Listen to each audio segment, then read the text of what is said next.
In this video, I'm going to be covering question 2, part D from the 2019 AP Calculus AB Free Response Calculator required portion of the test. I cover A, B, C, and D all in their own individual videos, so if you want to watch those answers, feel free to go check out my other videos. All right, so looking at D, we've got at time t equals 0, that particle Q that we were just talking about has a position of -90.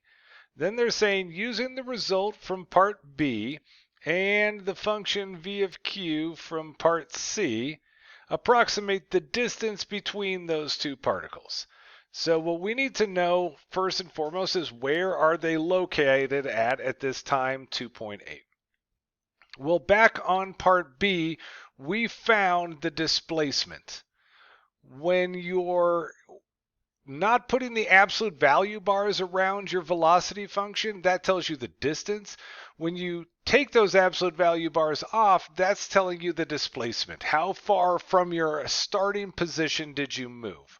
Well, the good part about P was P started off at 0. And so what we want to know is it ended up moving. We got out of there on part B when we approximated this derivative, this antiderivative here, we got out that this was equal to 40.75. So we know that the location of particle P is going to be at 40.75. So if we kind of mark that on a number line here, I'm not sure exactly where the other piece will be at, but this was 40.75. That's where particle P is located at. Now what we got to do is figure out where is that particle Q located at. Well, the starting position of particle Q is going to be happening at -90.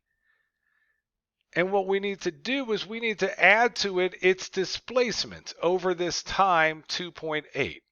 So if we take the starting position 90, that's where Q of 0 was happening right there, then we add to it the displacement. So on this, when you're doing displacement, again, displacement doesn't use the absolute value bars. You would go from time 0, and in this situation again, to 2.8 of your velocity function. And that's going to tell you how far from your initial position you've moved. So to do this, we're going to end up again taking advantage of the fact that this is a calculator required section, and we'll find out the value for this integral. So v of q, that was the formula they gave us right here. So this is 45 square root of t times the cosine of 0.063 t squared dt. We need to go find out that movement, add that to -90, and then we'll know exactly where Q is after 2.8 seconds. To do this, we can do this in our calculator. All we'll do is we'll take that equation right there. We're going to put that into y1 on our calculator. Then from there, we're just going to graph that. And we're going to do a second calc, and then we'll choose in that calc menu the number 7 option, the integral of f of x dx. We'll answer a few questions from the calculator and we'll get out how far we moved in that 2.8 seconds.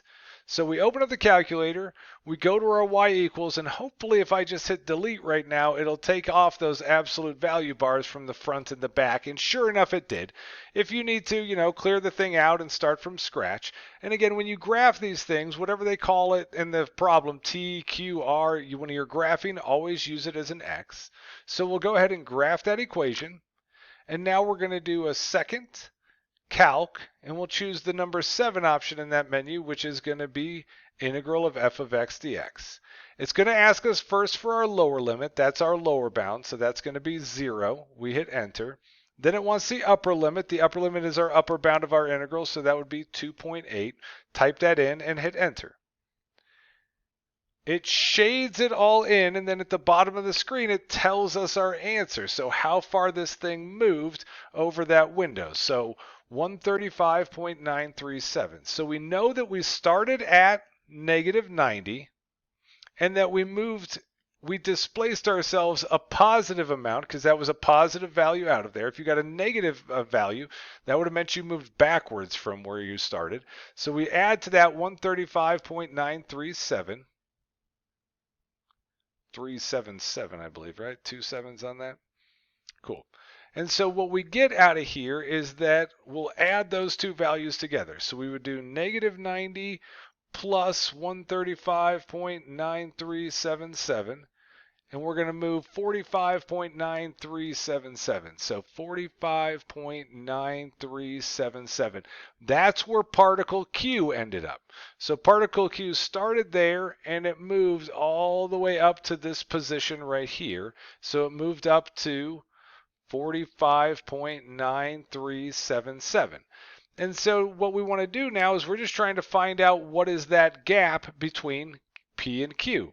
So to do that, we'll just quickly do 45.9377 minus where P was at, 40.75, and that's going to give us our final answer for how far apart these things are. So I can grab that answer, I subtract 40.75 off of that, and I end up with 5.1. You'd want to round that to 3 decimals, so 5.188.